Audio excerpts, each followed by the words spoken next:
हमारी आज की स्टोरी का नाम है लोजी। लोजी क्या है? एक छोटी बच्ची है, उसका नाम है। वन डे क्वामा लोजी went to a grocery shop to buy bread. Full stop. One का मतलब होता है हिंदी में एक, डे को हिंदी में कहते हैं दिन। लोजी एक लड़की का नाम है, बच्ची का नाम है। वेंट का मतलब होता है जाना, ए का मतलब एक, ग्रोसरी का मतलब किराने, शॉप का मतलब दुकान। एक ग्रोसरी शॉप, एक किराने की दुकान। बाय का मतलब होता है खरीदना। ब्रेड को हिंदी में कहते हैं रोटी या डबल रोटी, या ब्रेड भी बोल देना सीधे।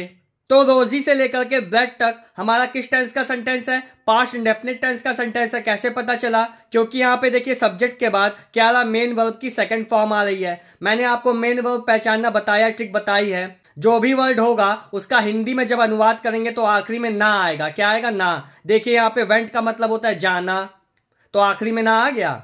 रहना, खाना, पीना, धोना, सोना, ये सब क्या है? हमारी मेन वर्ब होती है। तो रोजी से ब्रेड तक का जब हिंदी में अनुवाद करेंगे तो आखिरी में ता था, ती ते थे या आ या ई या ए आएगा। क्यों? क्योंकि पास्ट इंडेफिनिट टेंस का जब हिंदी में अनुवाद करते हैं तो आखिरी में ता था, ती ते थे, आ ई ए आता है। याद रखिएगा। वन डे, एक दिन, लोजी ब्रेड खरीदने के लिए एक किराने की दुकान पर गई। देखिए आखिरी में ई आ गया। The shopkeeper was busy with the other customers, comma, so she took some toffees from a jar. Full stop.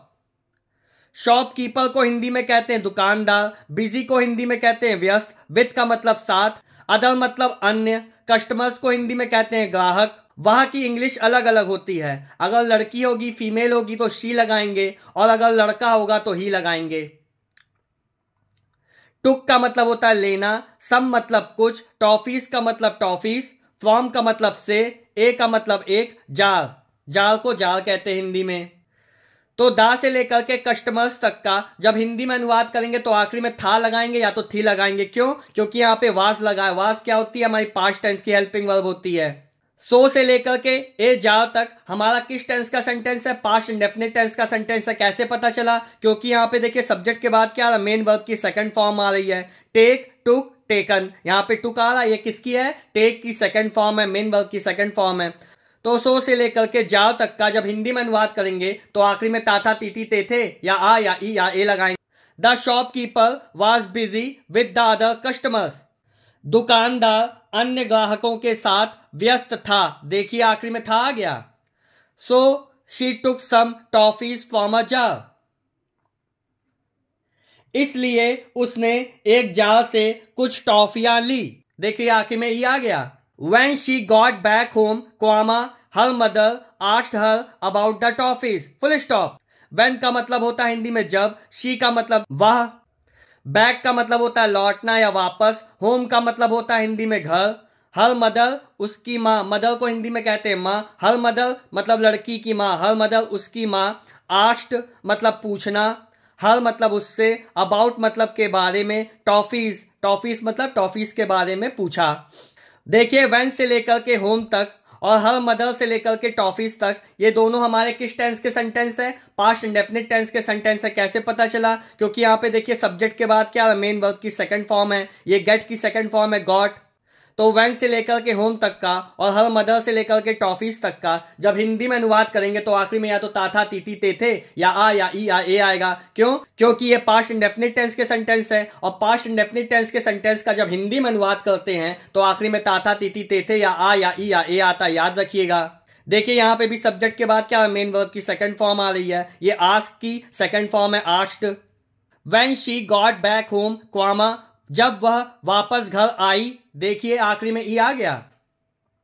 Her mother asked her about the toffees. Full stop. तो उसकी मां ने उससे टॉफियों के बारे में पूछा।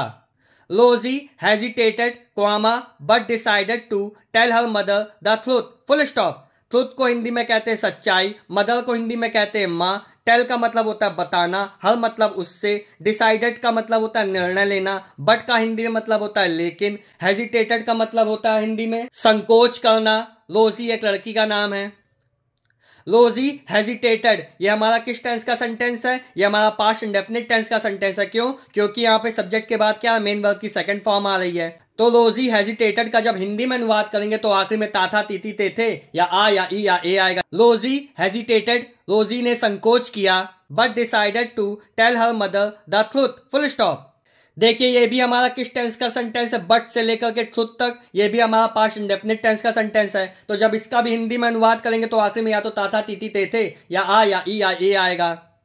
लेकिन उसने अपनी मां को सच बताने का फैसला किया।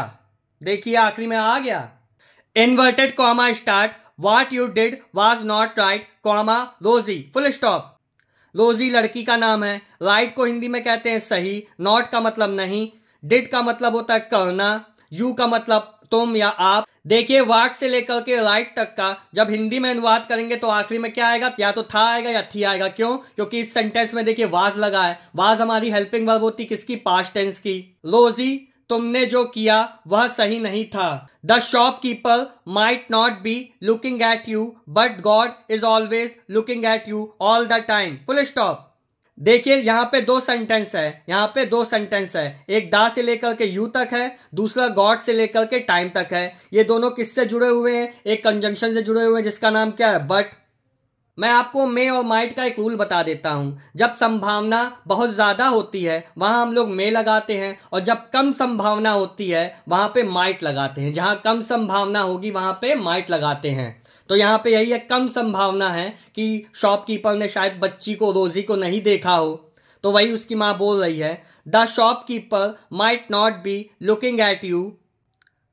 शॉपकीपर को हिंदी में कहते हैं दुकानदार। नॉट का मतलब नहीं, लुकिंग का मतलब होता है हिंदी में देखना। दुकानदार शायद तुम्हारी तरफ नहीं देख रहा है। बट को हिंदी में कहते हैं लेकिन। God is always looking at you all the time, full stop. देखिए गॉड से लेकर के टाइम तक हमारा किस टेंस का सेंटेंस है? यह हमारा प्रेजेंट कॉन्टिन्यूअस टेंस का सेंटेंस है। क्यों? क्योंकि प्रेजेंट कॉन्टिन्यूअस टेंस की पहचान क्या होती है? उसमें सब्जेक्ट के बाद इज एम आर आएगा, सब्जेक्ट के हिसाब से ही आता है। अगर सब्जेक्ट हमारा सिंगुलर होगा, एक वचन होगा, तो वहां सब्जेक्ट के बाद इज आएगा। अगर आई होगा सब्जेक्ट हमारा तो उसके साथ एम आएगा, और सब्जेक्ट हमारा अगर प्लूरल होगा, बहुवचन होगा, तो उसके साथ आर आता है। तो प्रेजेंट कॉन्टिन्यूअस टेंस का स्ट्रक्चर कैसा होता है? सबसे पहले सब्जेक्ट आता है, उसके बाद क्या आता है? या तो इज एम आर आएगा, इन तीनों में से एक आता है। उसके बाद मेन वर्ब की आईएनजी फॉर्म आएगी, मतलब मेन वर्ब की जो फर्स्ट फॉर्म होगी उसमें आईएनजी लगा देंगे, या सीधे कहेंगे मेन वर्ब की आईएनजी फॉर्म। तो प्रेजेंट कॉन्टिन्यूअस टेंस का जब हिंदी में अनुवाद करते हैं तो आखिरी में रहा है, रही है, रहे हैं आता है, याद रखिएगा। तो गॉड से लेकर के टाइम तक का भी जब हिंदी में अनुवाद करेंगे तो आखिरी में क्या आएगा? रहा है, रही है, रहे आएगा। क्यों? क्योंकि ये हमारा कौन सा टेंस है? प्रेजेंट कॉन्टिन्यूअस टेंस है। गॉड का मतलब होता है ईश्वर, ऑलवेज का मतलब होता है सदैव या हमेशा, लुकिंग का मतलब होता है देखना, एट यू मतलब तुम्हारी तरफ, टाइम को हिंदी में कहते हैं समय, ऑल द टाइम मतलब हर समय। लेकिन ईश्वर या भगवान आपको हमेशा देख रहे हैं। देखिए आखिरी में रहे हैं आ गया। So you should never pick up what is not yours, full stop, inverted comma closed। So का मतलब होता है इसलिए, you का मतलब तुम्हें या आपको, never का मतलब कभी नहीं, pick up का मतलब होता है उठाना, pick का मतलब होता है उठाना, up का मतलब ऊपर, not का मतलब नहीं, yours का मतलब तुम्हारा। देखिए यहाँ पे दो सेंटेंस है, एक so से लेकर के अब तक है और एक what से लेकर के yours तक है। देखिए मैं आपको अलग करके भी बता देता हूं। ये देखिए, एक सो से लेकर के अब तक है, एक वाट से लेकर के योज तक है। देखिए जब भी किसी सेंटेंस में याद रखिएगा शुड लग जाता है। क्या? जब भी किसी सेंटेंस में शुड लग जाता है तो जब उसका हिंदी में अनुवाद करेंगे तो आखिरी में चाहिए आएगा। क्या? जब भी किसी सेंटेंस में शुड लग जाता है तो जब उसका हिंदी में अनुवाद करते हैं तो उसके आखिरी में चाहिए आएगा। ठीक है। So you should never pick up, इसलिए तुम्हें कभी वह नहीं उठाना चाहिए, व्हाट इज नॉट योर्स। देखिए व्हाट इज नॉट योर्स हमारा किस टेंस का सेंटेंस है? प्रेजेंट टेंस का सेंटेंस है। कैसे पता चला? क्योंकि यहाँ पे हेल्पिंग वर्ब क्या लगी हुई है? इज लगी हुई है। तो जब भी किसी सेंटेंस में याद रखिएगा इज दिख जाए तो उसका जब हिंदी में अनुवाद करते हैं तो आखिरी में है आता है। क्या आता है आता है, याद रखिएगा। जो तुम्हारा नहीं है, देखिए आखिरी में है आ गया। अब पूरा सेंटेंस का ट्रांसलेशन सीखते हैं। So you should never pick up what is not yours, इसलिए तुम्हें कभी वह नहीं उठाना चाहिए जो तुम्हारा नहीं है। Scolded her mother, full stop. Her का मतलब होता है उसकी, मदर को हिंदी में कहते हैं माँ, स्कोल्डेड का मतलब होता है डांटना। हर मदर स्कोल्डेड, ये भी हमारा किस टेंस का सेंटेंस है? पास्ट इंडेफिनिट टेंस का सेंटेंस है। तो जब इसका भी हिंदी में अनुवाद करेंगे तो आखिरी में क्या आएगा? या तो ताथा तीती तेथे, या आ, या ई, या ए आएगा। कैसे पता चला? क्योंकि यहाँ पे सब्जेक्ट के बाद क्या आ रहा है? हमारा मेन वर्ब की सेकंड फॉर्म आ रही है। स्कोल्ड का मतलब होता है डांटना, यहाँ पे क्या स्कोल्डेड, ये क्या है? मेन वर्ब की सेकंड फॉर्म है। उसकी माँ ने डांटा, देखिए आखिरी में आ गया।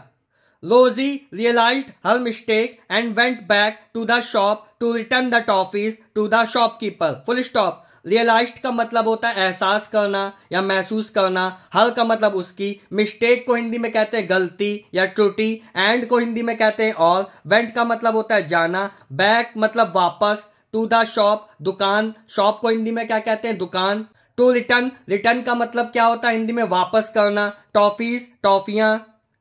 टू द शॉपकीपर, दुकानदार को, शॉपकीपर को हिंदी में क्या कहते हैं? दुकानदार।